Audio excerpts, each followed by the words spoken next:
Bismillahirrahmanirrahim. Assalamualaikum warahmatullahi wabarakatuh. Alhamdulillahirabbil alamin. Arsala rasulahu rahmatan lil alamin. Asyhadu an la ilaha illallah wa asyhadu anna Muhammadan abduhu wa rasuluh. Allahumma sholli ala Muhammad wa ala Muhammad amma ba'd. Di bulan yang mulia ini saya ingin menyampaikan tentang beberapa hal. Yang pertama tentang bagaimana kita menyikapi kondisi atau pandemi COVID-19 ini. Sebagaimana kita ketahui bahwa pandemi ini sudah melanda seluruh dunia sehingga menjadi permasalahan global bagi kita semua. Dari situ kita bisa mengambil sebuah ayat sebagai pijakan kita dalam melakukan aktivitas, yaitu dalam surat Al-Maidah ayat 32 yang artinya, dan barang siapa memelihara kehidupan manusia, maka seolah-olah dia telah memelihara kehidupan manusia seluruhnya. Nah, ayat ini mengandung pengertian yang sangat dalam sekali. Yang pertama, memelihara kehidupan manusia sehubungan dengan pandemi COVID ini, yaitu marilah kita ikut berpartisipasi memotong mata rantai pergerakan COVID-19 ini. Di situ tanpa kita sadari, ketika kita ikut berpartisipasi memotong pergerakan mata rantai COVID-19 ini, maka disitulah kita seolah-olah atau seakan-akan kita sudah ikut memelihara kehidupan manusia. Itu yang pertama. Sehingga marilah kita aktif mengikuti protokoler yang sudah ditetapkan oleh mereka yang memang berkompeten di bidang ini. Misalnya tidak melakukan kerumunan-kerumunan, tidak bersentuhan secara langsung dengan orang per orang atau menjaga jarak, mencuci tangan dan lain sebagainya. Itu yang pertama. Yang kedua, memelihara kepentingan seseorang. Yang kedua dalam hal ini adalah mari kita berbagi. Bulan Ramadan COVID-19 merupakan momen yang paling tepat bagi kita untuk melakukan ikhtiar untuk saling berbagi, menjadi jiwa yang suka berbagi. Sebagaimana kita ketahui, Disnaker per awal Mei melaporkan bahwa ada 2,5 juta masyarakat atau pekerja atau buruh yang sudah di PHK. Itu yang tercatat di Disnaker. Yang tidak tercatat mungkin angkanya jauh di atasnya. Dari angka tersebut bisa dibayangkan akan muncul berapa masalah sosial yang akan muncul. Tentu saja akan muncul pengangguran, dari situ akan muncul mungkin kemiskinan dan juga bisa jadi juga kejahatan. Nah, ini adalah momen yang tepat bagi kita untuk melakukan gerakan berbagi. Banyak sekali saudara-saudara kita yang mungkin saat ini dalam kondisi COVID-19 ini, bagi mereka buruh pabrik yang dirumahkan hanya menerima gaji 25%, 50%, 70%, bahkan ada yang sama sekali tidak menerima gaji atau upah. Nah, inilah kesempatan kita untuk melakukan gerakan saling berbagi sesama anak bangsa Indonesia ini. Sehingga disinilah tadi esensi dari ayat yang saya utarakan tadi, saling memelihara satu orang, maka seolah-olah kita memelihara orang seluruhnya. Jangan biarkan masalah COVID-19 ini menjadi masalah sosial yang pelik. Misalnya masalah kejahatan. Pernah suatu hari ada seseorang yang mencuri pada masa Khalifah Umar bin Khattab, dia ditangkap kemudian dihadapkan pada Khalifah untuk dimintakan keadilan. Ternyata oleh sang Khalifah, sang pencuri tersebut tidak dihukum. Tetapi sang pencuri tersebut ditanya oleh Khalifah mengapa dia melakukan pencurian. Ternyata dia melakukan pencurian karena memang dia sangat terpaksa sekali. Dia mempunyai istri, mempunyai beberapa anak, dan mempunyai bayi yang masih kecil, yang tidak bisa menyusui ibunya, dikarenakan air susu ibunya sudah tidak keluar karena sudah 3 hari tidak makan. Si orang tersebut terpaksa mencuri untuk memenuhi kebutuhan keluarganya.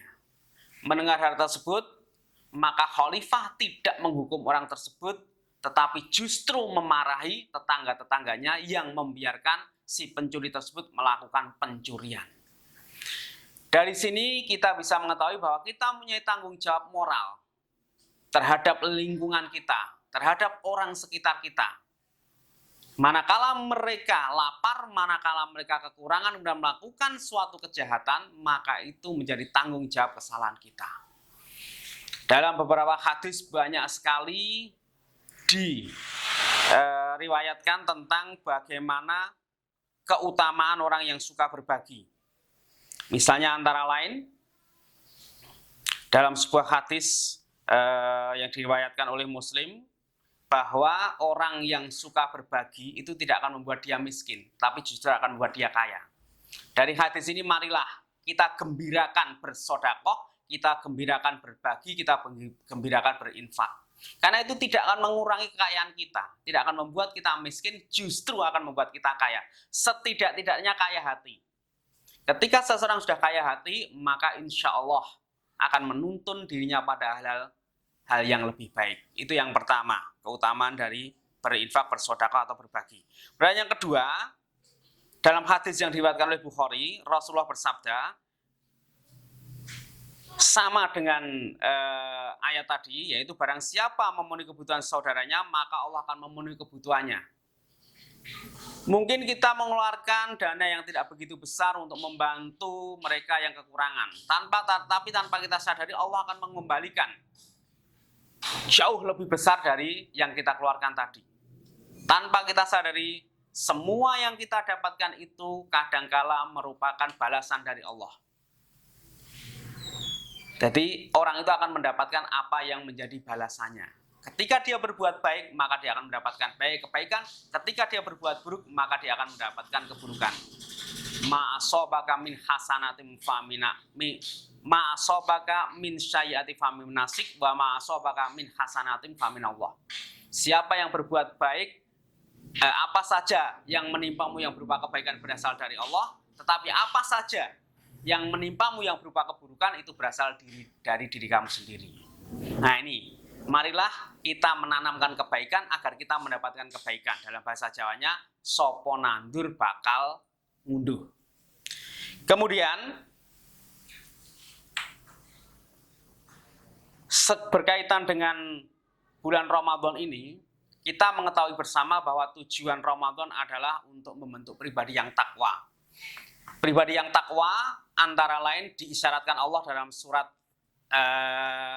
Ali Imran ayat 15-17. Orang bertakwa adalah orang yang senantiasa mengucapkan Rabbana innana amanna faghfir lana dzunubana wa qina adzabannar.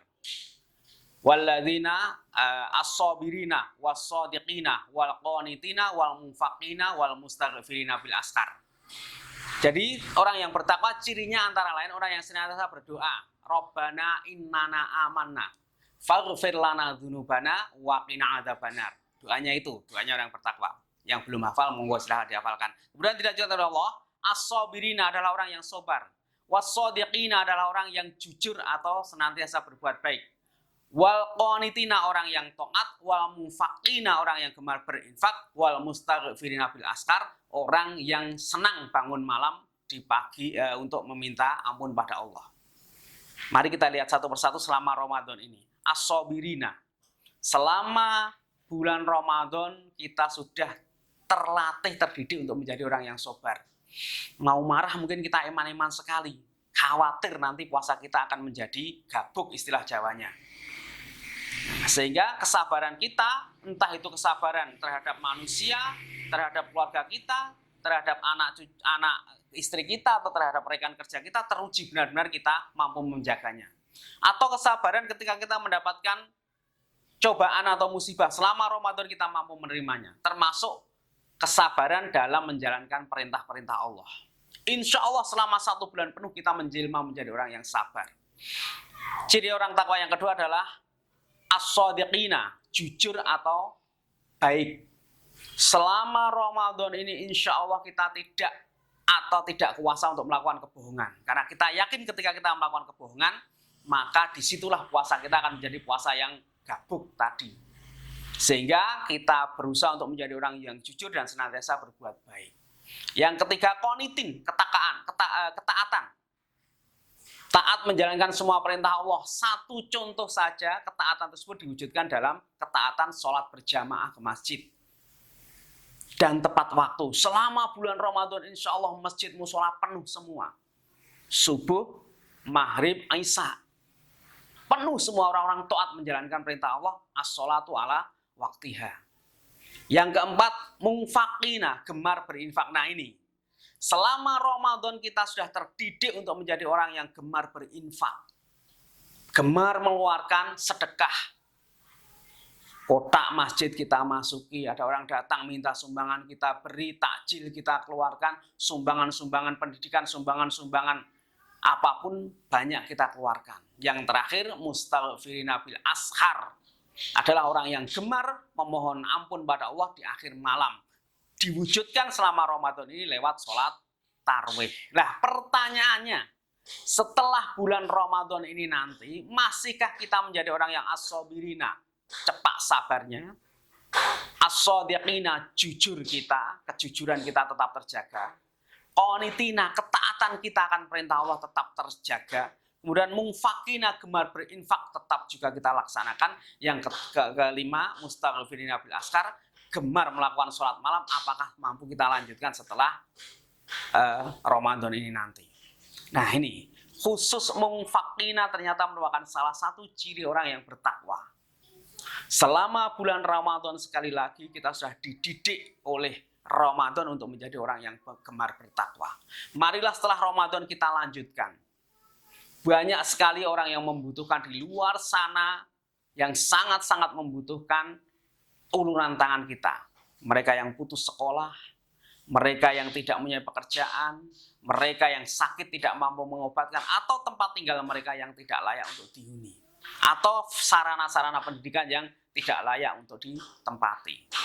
Nah, disinilah mari saya menghimbau pada diri saya pribadi dan pada jamaah semua, marilah momen pandemi COVID-19 dan momen Ramadan ini kita jadikan sebagai momen untuk berbagi kepada sesama. Sekali lagi, akan banyak masalah sosial yang muncul dari COVID-19 ini yang kita tidak tahu kapan akan berakhir. Dari 2,5 juta tenaga kerja yang ter-PHK dan dirumahkan tadi, mungkin akan muncul masalah-masalah sosial yang lainnya, terutama tentang pengangguran atau kekurang mampuan pemenuhan kebutuhan pokok sehari-hari. Marilah kita berbagi dengan berbagai cara yang bisa kita lakukan. Kita salurkan kelebihan dana kita salurkan kelebihan rezeki kita pada lembaga-lembaga yang sudah terpercaya. Mungkin lewat Lazismu, lembaga zakat infak sodakoh milik Muhammadiyah, atau milik lembaga-lembaga yang lainnya, monggo. Insya Allah dana panjenengan amanah akan kita salurkan pada mereka yang berhak. Lazismu Boyolali misalnya, kita punya program pengentasan duafa, penyantunan anak yatim, kemudian juga pengobatan mereka mereka yang tidak mampu berobat, dan juga bedah rumah dan perbaikan tempat pendidikan. Dari berbagai macam hal itu, monggo, mau dipilih yang mana? Penyantunan anak yatim, penyantunan duafa, pengobatan orang yang sakit tidak mampu berobat, atau bedah rumah dan lain sebagainya. Atau pemberian modal kerja bagi mereka yang membutuhkan modal kerja. Tuh, jadi